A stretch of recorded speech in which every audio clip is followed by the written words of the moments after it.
L'Union européenne a jusqu'au mois de décembre pour décider de traiter la Chine comme une économie de marché, selon les règles de l'Organisation mondiale du commerce. Jusqu'à présent, plus de 80 pays, dont la Russie, la Nouvelle-Zélande, Singapour et l'Australie, ont reconnu ce statut à la Chine. Mais Bruxelles subit la pression de certains États membres de l'UE qui craignent que cela ne nuise à certaines industries locales. Lorsque la Chine a rejoint l'Organisation mondiale du commerce en 2001, il avait été entendu qu'elle pourrait toujours être considérée comme n'étant pas une économie de marché, ce qui exposerait potentiellement ses exportations à de lourds droits de douane à l'importation. Cette clause expire en décembre de cette année et Bruxelles a lancé une étude d'impact pour décider si elle allait accorder à la Chine l'entier statut d'économie de marché, comme le requièrent les règles de l'OMC. La Chine est seulement une économie de marché comme l'Europe. Ce sont toutes les deux des économies mixtes avec des entreprises compétitives. Des deux côtés, certaines d'entre elles peuvent être des entreprises d'État. Mais au final, elles sont des économies de marché dans la plupart des secteurs. Maintenant, pour parler franchement, la question est plutôt non pertinente parce que nous avons tous accepté il y a 15 ans que la Chine sera traitée comme une économie de marché. Certains États membres résistent au changement. La crainte que donner à la Chine le statut d'économie de marché pourrait nuire à des industries locales, dont celle de l'acier, a fait défiler des milliers de salariés et les patrons de la sidérurgie dans les rues de Bruxelles ce mois-ci.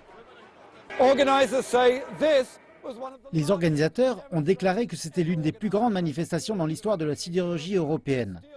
Les salariés de la sidérurgie de plus d'une dizaine de pays européens sont venus exprimer leurs inquiétudes devant le siège de l'Union européenne à Bruxelles. Nous leur demandons de refuser l'octroi du statut d'économie de marché pour la Chine. Mais l'acier et d'autres différends concernant le dumping, c'est-à-dire l'exportation d'un produit au-dessous de son coût de production, ne sont qu'une petite partie des relations commerciales les plus importantes du monde. C'est moins de 1,5% du commerce Union européenne-Chine qui est affecté par la législation anti-dumping. Et donc probablement, le facteur le plus important cette année est de s'assurer que le tableau général n'est pas perdu de vue.